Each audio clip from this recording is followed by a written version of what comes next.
Before we get talking about the episode, I just want to talk about Season 5 in brief. If you had asked me a year ago what my favorite season of TNG was, I would probably automatically say Season 3, with maybe a little bit of Season 4 in there. And having gone back through, yeah, okay, I could see why I'd made that determination.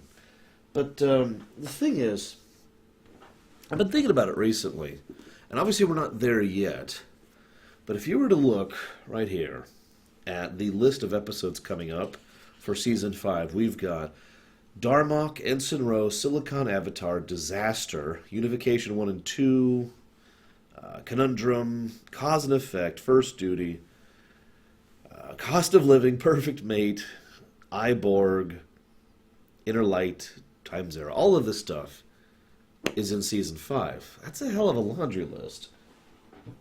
Now, I bring that up because I found myself just kind of laughing. How many of you guys remember my Voyage Ruminations? It's okay, I don't expect most of you do, because they were old and crap. I wasn't even really doing them for the show at the time. I was just some dude sitting chatting about it on my YouTube channel. But I bring that up because if you had asked me some time ago, before I did the Ruminations, what my favorite Voyager season was, I'd say Season 3, maybe Season 4. But after having gone back through it, Season 5 was a lot better than I remember. I wonder if we're going to have a bit of history repeating ourselves here. Funnily enough, Season 5 is usually considered one of the best seasons, although, of course, as with all such things, that's subjective and dependent on opinion. But I've seen several sites, magazines, and just people who all praise Season 5. For the hell of it, I decided to look at what had changed under the hood for Season 5, and it's not actually that much.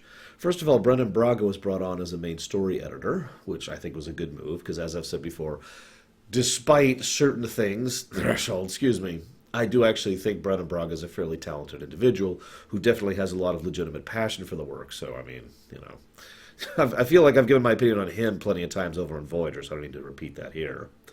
They brought back Wright, who was someone who had worked on TNG back in Season 1, and who apparently, he had done several interviews about this, and he stated that the work environment was just so much better, so much more cooperative. There was a lot more teamwork, there was a lot more discourse. None of the drama or tension or stress of the Season 1 problem had been there. Now, I point that out for a reason, because other than that, the only other change is the fact that they introduced Michelle Forbes as Ensign Rolaran. So that's the big changes. Nothing else, really. It is my opinion that this is a combination of the fact that Braga was pushed up there, because he is a talented individual, and the fact that we got that, for whatever reason, and I'd probably give this to Peller more than anyone else, but for whatever reason, we had a much better working environment. So, in general, it was a good working environment. We had some talented people involved, and some good scripts were pulled in, because this was the point in time in which they were getting hundreds of spec scripts on a regular basis in order to try and sift through. So they had their pick, so to speak, for episodes to do. Either way, we'll see what I actually think of Season 5 as I go back through it, although as ever, I'm curious of your thoughts as well. Now, let's go ahead and get to talking about this episode. I've actually already discussed this very point because this is relevant over on Voyager, but one of the downsides of Best of Both Worlds is the fact that it established a precedent. And that precedent is, okay, we're going to make the season ender cliffhanger, and we're not going to write both halves in one sitting. We're going to write the first half, then we're all going to take a break. Then we're going to come back, and then we're going to write the second half.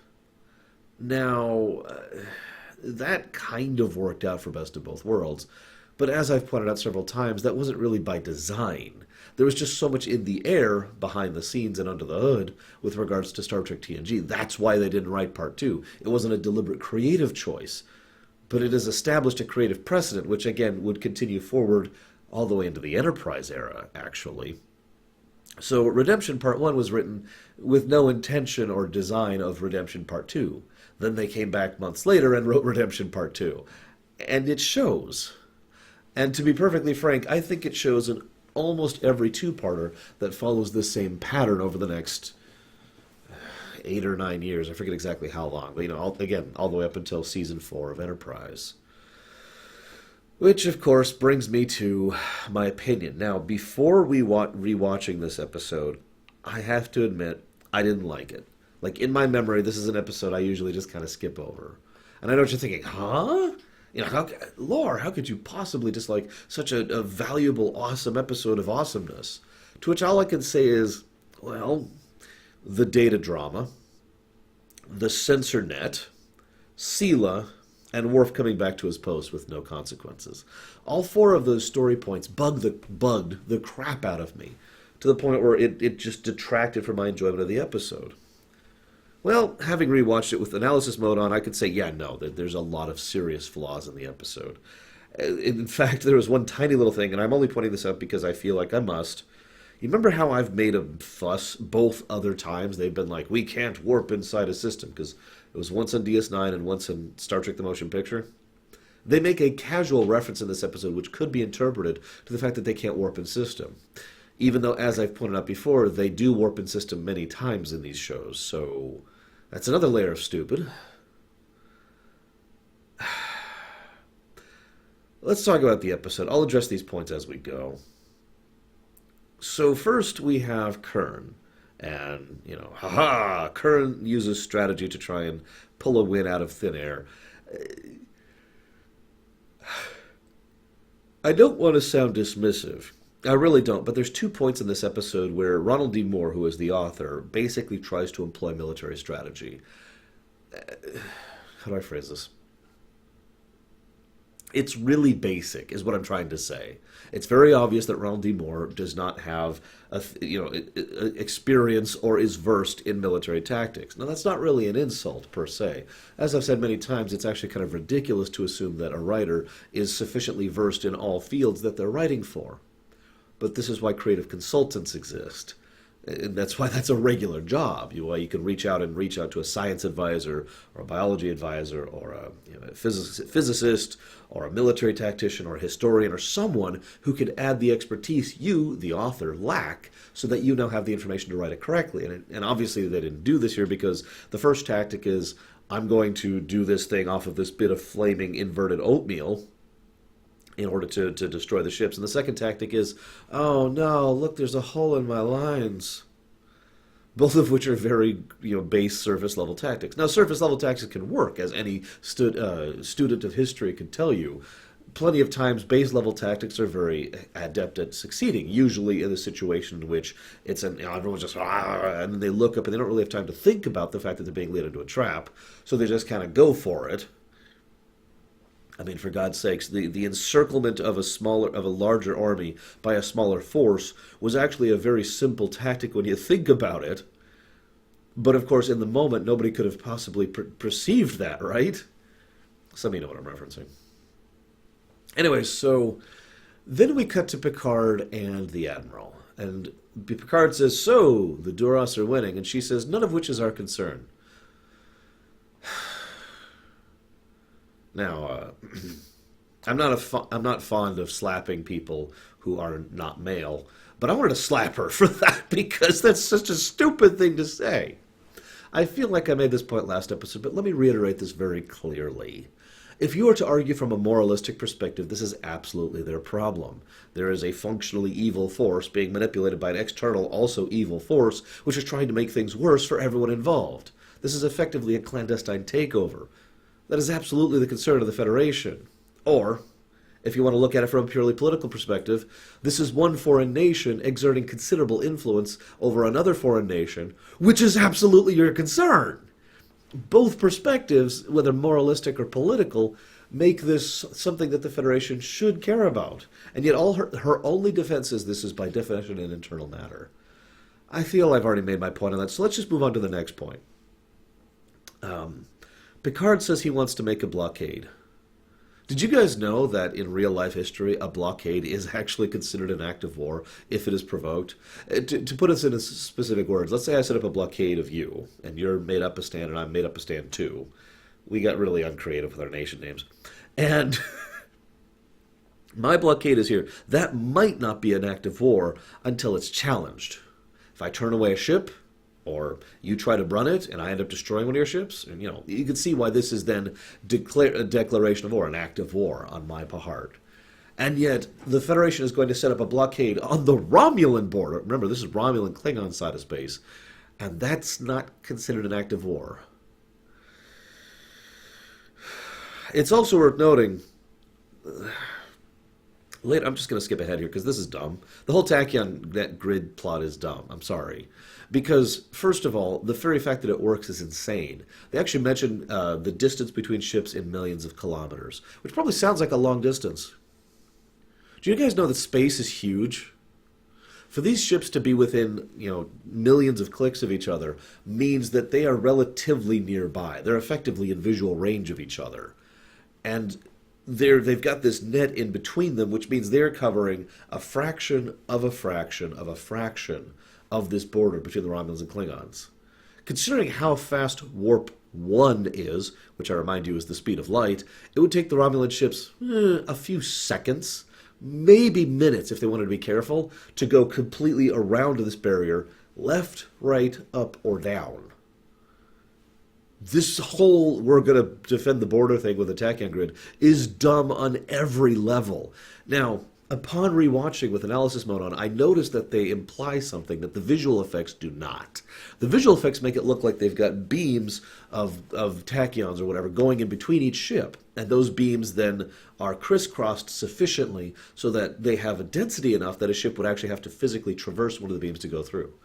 Thing is that contradicts the millions of clicks thing, because the ships would have to be practically right crammed next to each other for that to actually work, for there not to be a big enough hole for a warbird to get through, right? So that doesn't make sense, visually speaking.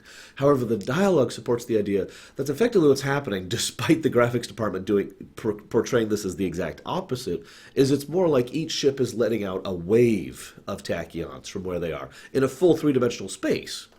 And thus, instead of it being a web like this, it's more like a sphere like this, which actually makes a lot more sense. This is also supported by several things that are said, like, for example, we're detecting Romulan ships' movement on the other side, which is something O'Brien mentions, even though the other ships are cloaked and nowhere near the field. In other words, they can detect the Romulan ships, despite the fact that they haven't crossed the field. Make sense? However, even if we presume the dialogue makes sense and the effects don't, which we have to because the effects make absolutely no sense, that's still a sphere. They've only slightly increased the range of scanning. And once again, warp 1, done. The very concept of this kind of blockade in space is actually insane and should not under any circumstances work. By all means, if anybody else can come up with some way for this to make sense, please share, because I got nothing. I really don't. I cannot think of any way in which this could make any kind of sense. The closest I've got, and this is, of course, completely contradicted by everything, both visually and audibly, in terms of dialogue in the episode, but the closest I've got is the idea that this blockade is actually light years across and is covering an absolutely ginormous area, and that somehow each ship is sending out a tachyon pulse of dozens of light years in order to scan literally the entirety of the border between the Romulans and Klingons, which is not supported by anything in the episode whatsoever. So, anyways, moving on. That being said, getting back to the tachyon grid for a second, Sela says, hey, you have 14 hours or bail. That's stupid. I'm sorry to point that out. But as Picard later points out, they have 14 hours or they have to bail or start firing on Romulan ships. Now, that makes a lot of sense because, as I mentioned earlier, a blockade is and can be an act of war or a declaration of war, right? So the Federation willingly and knowingly blockading Romulan territory could be an aggressive act and could be perceived as a declaration of war. And the Romulans are always the kind of we'll let you hit us first kind of a group, right?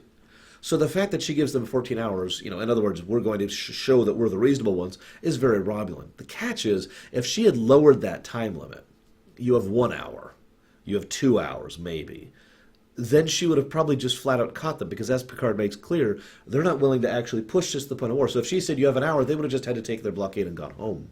And that would have been the end of it. And then the Romulans win. But she gives them just almost a day in order to be able to withdraw here, for no other reason other than so that they have the opportunity to catch them in the act, expose them, and then destroy their support of the Duras family, which I'll talk about more later. So anyways, so that's dumb. Let me go and address the other dumb plot while I'm here. The data plot. Now, I want to stress that the plot itself is not actually dumb. In fact, I actually think there's a huge amount of potential in... I don't know what else to call this. I guess technically this would be speciesism. Or speciesism? How the hell are you supposed to say that? Between, I wrote down his name, Christopher Hobson, or Hobbin, or whatever his name is, Christopher Dude, Lieutenant Commander Christopher Dude, and Data. I don't think and the way he says it is perfect. I don't think you're qualified to run a ship. I mean, you wouldn't ask a Klingon to be in charge of engineering or whatever, right? So I don't think an android has the proper tools at his disposal to command a ship. Now, that is a bias, which is, of course, the point. It's even a surprisingly natural bias. The episode then fumbles it twice. First, it makes him, a dick, to be as simple as I can about that. Because there's a bit where he is just... I don't even know how to say this without sounding... This is so petty. He just starts taking action without Data's... without informing Data... This is important, by the way. Without informing Data or without his consent. So Data then says, what are you doing? You didn't even... It's inappropriate to do this without my consent. Now, that's all Data has said. This is an inappropriate thing that you're doing. So the guy, rather than saying, of course you're right, I'm sorry, I just wanted to act quickly, at which point Data would have probably said, okay, it's understandable.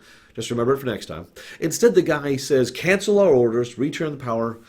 What are our orders, Captain? It is a complete spiteful dick move that he pulls there, to the point of being actually petty. I know that Starfleet personnel can be pretty petty. We've seen several examples of this over the years, but this is astonishing. I am amazed that this guy is a lieutenant commander with this kind of attitude. Then, of course, Data says, yes, do exactly what you're doing, because that was the right call. As an aside, I actually skipped over this step. I like the fact that Data wanted command, because that makes sense to me. The idea that Data is trying to push, to expand his envelope of experience and knowledge, that makes sense. I like the idea. So then, I also mentioned that he requests to transfer. Notice that's the very first thing he does, by the way. Hi, I'm Lieutenant Commander Data. I'm in charge of you. Okay, I'd like to request a transfer. Just bam, instantly, first thing out of his mouth. Wow. So the episode's already kind of dropped the ball a little bit, but I'm still with it. It's an interesting plot. The biggest downside, and this is important, is it shouldn't have been in this episode. It has no place in this episode. It bogs it down and adds basically a C plot to an episode that already has two major plots going throughout the course of it. So, technically 4 plots, actually, if you want to get into it. But I'll get into the 4th plot in a minute. So then the thing happens where Data's like, I may have a way to fix this. Now, what happens here is actually aggravating. No offense, Ronald D. Moore, but this is stupid. Because what happens is Data then says... okay, we have to do this. I may have found a way. And notice he takes the time while working to explain himself to Lieutenant Commander What's-His-Face. Christopher Hobbins, or whatever his name is. I'm trying really hard not to make a poo joke. And so he bothers to explain himself while working. Then he goes out and does the work. Now, Captain Picard contacts him, and he doesn't bother to respond. Then Picard contacts him directly, and Data doesn't respond. Later on, Data's like, I'm sorry, I didn't follow orders. The ends don't justify the means. This is all needless, pointless drama. You know why? Data to Picard. There may be another way to detect the Romulans. Please stand by. That took, what, 4 seconds? Let's go ahead and estimate 6 seconds. Let's go ahead and be generous with this. 6 seconds would have totally removed any needless, unnecessary drama from this scene. But instead it's all this, oh my god, Data has to prove that he has the right to command by making the right call. Even though, in my completely blunt opinion, he did not make the right call, because he didn't inform his superior officer of the fact that he was doing something. Now, I will admit this. I have heard one, and only one, defense of this action over the years, and I'm curious if any of you have heard this too. It's the idea that Data didn't want to communicate this because he thought that the Romulans might be listening in on the communications, and therefore didn't want to give away that he had a way to detect them. Possible. I don't buy it for a second, because all Data could have then done under those circumstances is said, and I quote, Data to Picard, Please stand by. Bam. And then Picard, who has sufficient trust in Data, as established many times, most notably the episode Clues, could have then said, okay, and trusted that whatever's going on, Data knows what he's doing. No drama, no violating orders bullcrap, no lieutenant commander trying to be a big swinging dick. So, now we have to talk about the D plot, which is the Sela plot. For those of you not aware, Denise Crosby is the one who actually came up with the idea of Sela. Let me go ahead and say that I like the idea of Sela a lot. I just don't really care for her execution. No offense to Denise Crosby. She actually does a pretty good job of Sela in this episode. And the one other episode she appears in. I know we referenced her back in The Mind's Eye, which is the only other episode she makes any kind of appearance in. But for the most part, it's just this and Unification, and that's it. No other presentation, and that right there, that's my biggest flaw with it. You have just introduced a new Romulan villain in a series in which the Romulans are generally considered to be the major enemies of the entire show. You know, the Klingons of TNG, right? So you've introduced a new focal point character, which is a very important thing when it comes to fiction. So we have a singular villainous type to look at and follow throughout the course of an arc. There's a reason Dukat is considered one of the major characters of DS9 alongside Wayun and the female founder, right? It's because of their recurring nature and their presentation as a face for the organization that is the actual villain, even if it's multiple organizations in Dukat's case. So Sela had a lot of potential in this same sense. I feel the fact that they only brought her back the one time was a huge mistake. If I might be so bold, one of the things I like best about Star Trek Online, among the many things I like about Star Trek Online, is the fact that they brought Sela back and made her a recurring, relevant character for almost the entirety of the arc of STO. Like, she has been a major character for years in STO. And I think that's awesome, because it actually uses her to the full extent of her potential. Now... let's talk about the other problem with Sela. So Sela shows up and says this is an act of aggression, which it is. Gives them way too much time. I've already talked about that. And then Picard comes in and says, well, I don't see there's any significance of that, even if she is actually Tashiar's daughter. It has no impact on our strategy. This is what I call the Sela problem. Why is Sela in this episode? Now, we know why. It's because Denise Crosby had the idea and the writers liked it. But my point is, Sela adds nothing to this episode.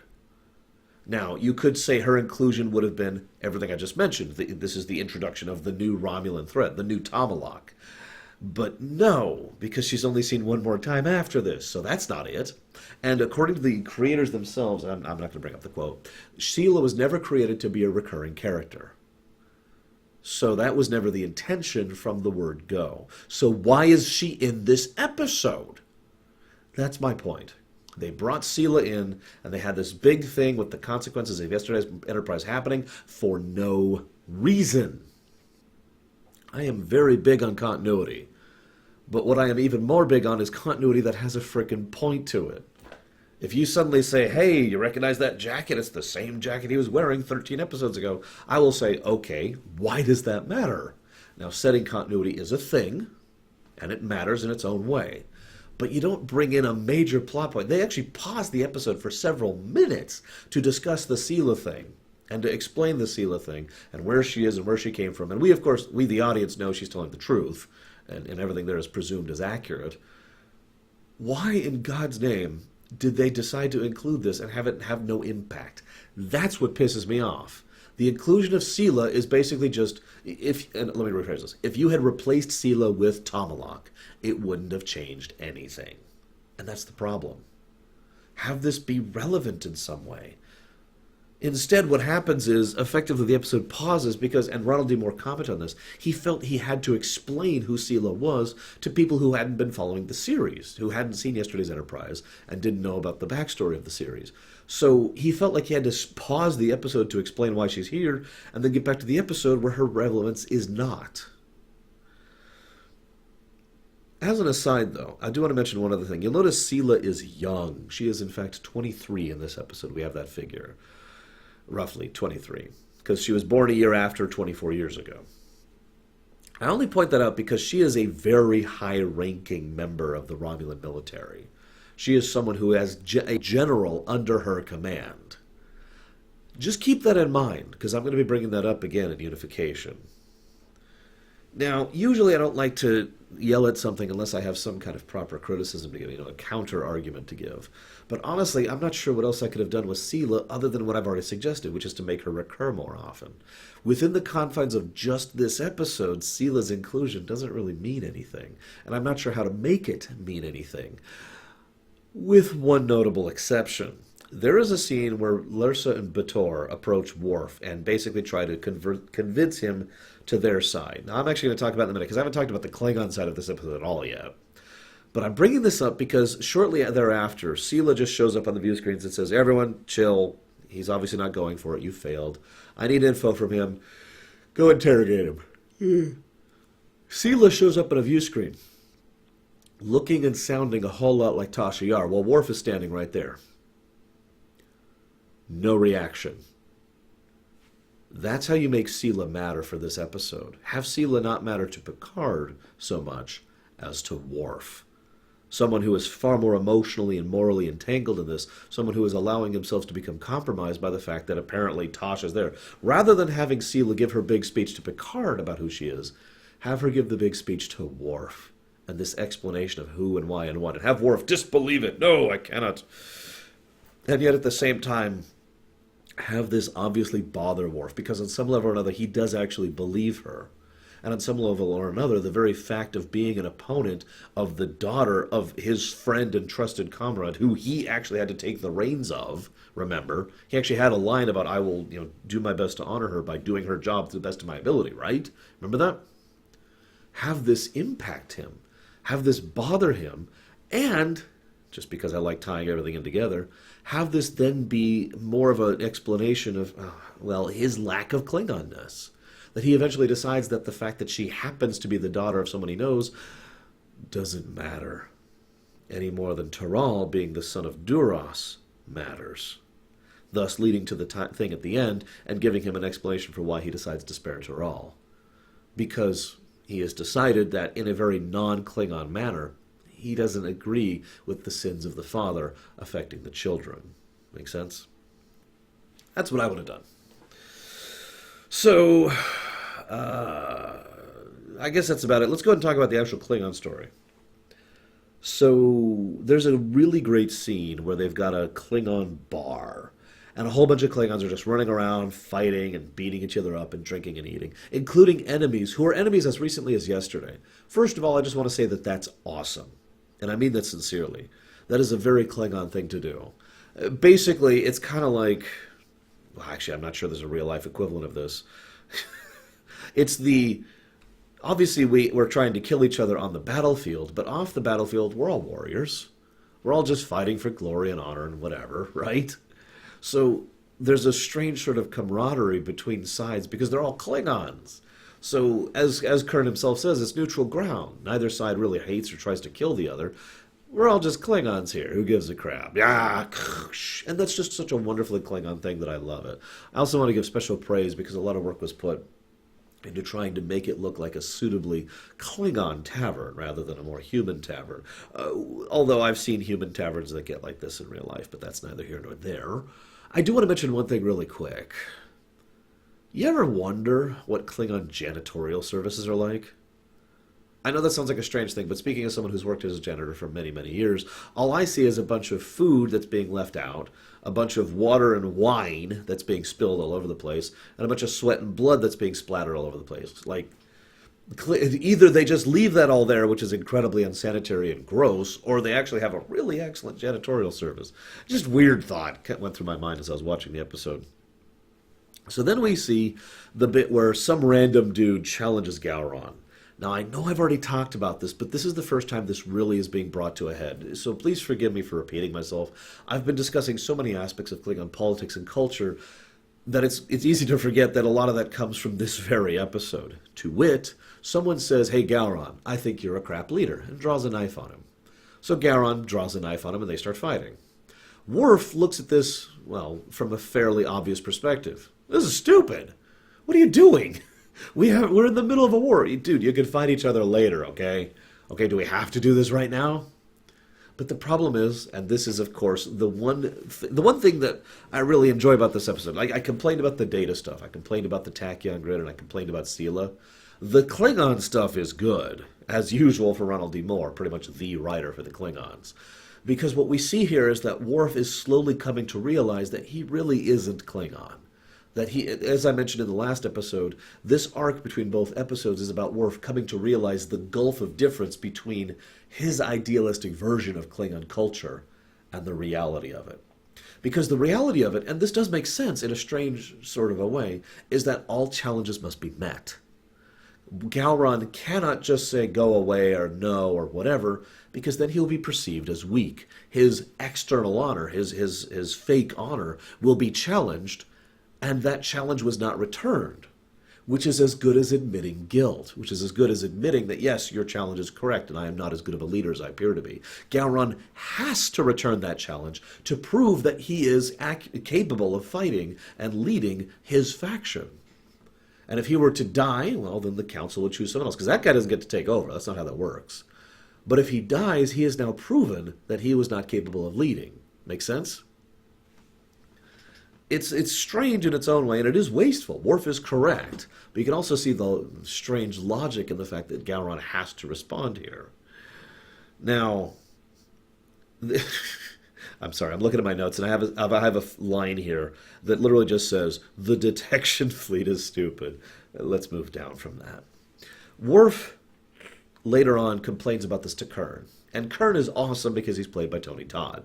But he does this wonderful stuff with his hands as he's talking. It's just, God, I love Tony Todd. Anyways, so someday hopefully I'll get him to do something for me, because that would be awesome, having someone like Tony Todd on as an actor in one of my works. Worf goes to Kern and is basically like, this is dumb. He should put a moratorium on all challenges, and we should just focus on fighting our actual enemy. And Kern's like, what is your problem? Because Kern is thinking of it from a Klingon perspective. Worf is the one who says he should put aside the thoughts of self for the duty to the Empire first. Kern is the one who challenges him and says, we are fighting for glory and honor. Let me make this very clear. And this is going to sound like an indictment, but I don't mean it as such. Worf's idealized version of Klingon culture is duty and service to the Empire first, and then to the self second. Obviously, internal honor encompasses both of these. His real honor, his sense of right and wrong. For most Klingons, that is inversed. Instead, it is the self that matters, then the Empire. Now, this explains everything about the nature of Klingon politics. Remember what I said about how many families and council members still support Duras? And keep in mind all that we learn about Klingon politics in the future, in a few additional episodes of TNG, but most especially over on Deep Space Nine, where Klingon politics is a regular facet of the show, especially from, I want to say, Season 6 and onwards. Well, I mean, I guess really from Season 4 and onwards, but you get my point. The idea is that the individual matters more than the group, which is a valid point. But it also kind of helps to explain the, for lack of a better word, corruption of the Klingon government. The fact that so many houses are still loyal to a dead house which is known for being treasonous and deceptive is something that makes sense if all they care about is what they get out of it. It also helps to explain people like Ambassador Krell back in the Mind's Eye, who clearly only really cared about himself and not the good of the organization he served. Now, I'm not saying you have to be totally selfless to serve in a political faction or fashion, but what I am saying is that if you have an entire system which is universally devoted to the self over the group, we're going to have problems, like automatically. Because at that point, what is more important is how much glory I get, regardless of the cost to the Empire, which is something that comes up in Season 7 of Deep Space Nine, for those of you who know what I'm talking about. This, of course, then leads to the Duras sisters. Now, before I say anything else, I just want to say really quick, I think it's a damn shame we don't see more of the Duras sisters. I think they were fascinating characters and fascinating villains, and not because of the boob window, but because of the fact that both of them are clearly intelligent, conniving, and devious. They are actually kind of the the yang to. No, that's the wrong way to put that. They're the only other Klingon politicians we really see throughout the course of the franchise, alongside Gowron himself. They are two people who are more than capable of adapting, manipulating, and conniving their way through a situation without regard to any semblance of morality or decency. They do understand the concept of fake honor, but they are not adherent to it like most Klingons are, and thus they are a little bit detached. They form a unique adversary, is what I'm trying to say. And this is best explained when Worf starts beating up the Romulan and they have start losing. What do? They beam out. That's not a Klingon thing to do.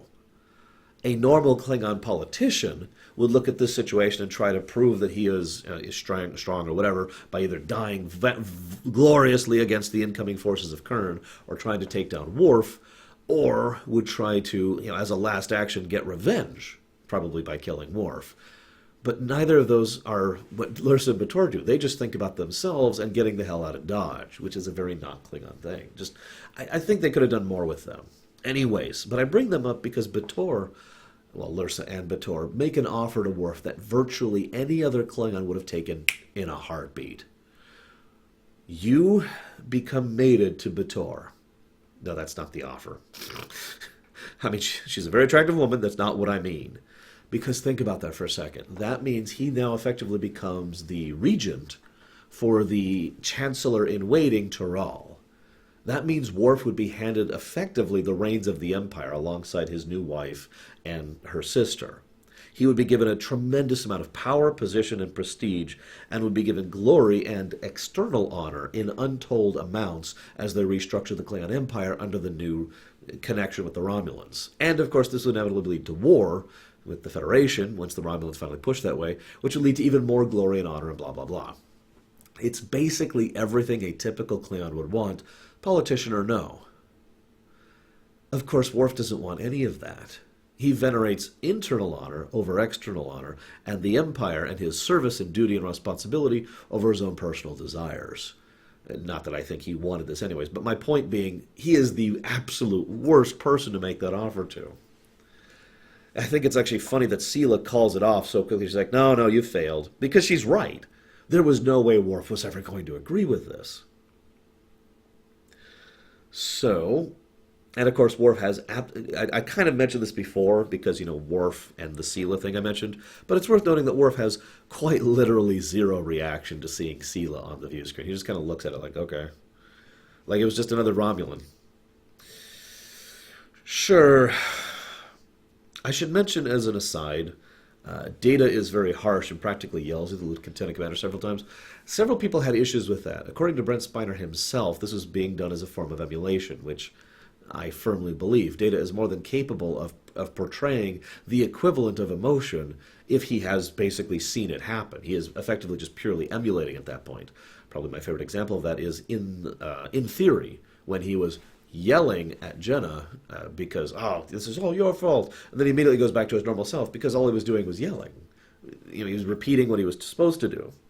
Thus the idea here that he's repeating what he's seen Picard and Riker do in the past.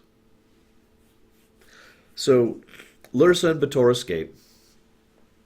There's this bit where Toral says, "No!"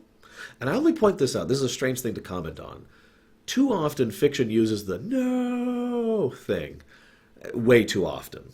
I actually find it a little bit aggravating, if I'm being completely blunt.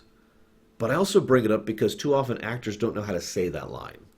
Toral here, the guy who plays Toral, I didn't look up his name, actually does a really good job. Because you can just hear in his voice, like just the panic as he realizes what's happening, as he has now been abandoned to the wolves. It's a nice bit, and I just wanted to give praise for that.